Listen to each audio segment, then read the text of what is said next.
Bonjour, aujourd'hui je vais vous parler de ce fameux putt à 1 mètre. Vous savez, celui qui nous stresse sur le parcours, qui est un véritable défi à notre dextérité et à notre sang-froid. Très souvent on a essayé toutes les méthodes, de finir court, d'accompagner le plus possible, de visualiser, de respirer, mais rien n'y fait. Chaque fois qu'on est devant cette situation, le stress monte.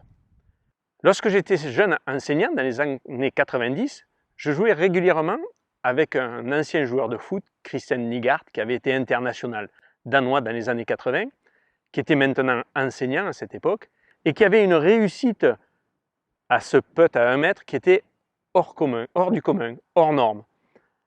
Un jour d'après Pro-Am, qu'on était à table avec des confrères, on lui avait posé la question « Mais Christian, quel est ton secret pour rentrer aussi aisément ce putt ?»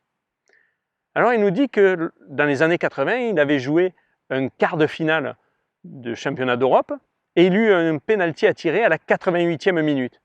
Moment délicat et crucial pour qualifier son équipe pour la demi-finale. Lorsqu'il posa le ballon et qu'il regarda le gardien de but, il avait l'impression que les cages avaient diminué de moitié, étaient vraiment minuscules, et que lorsque le gardien ouvrait ses bras, les mains dépassaient de ces dernières. Et au moment de s'apprêter à frapper la balle, il y a eu une bronca dans les tribunes car il jouait à l'extérieur.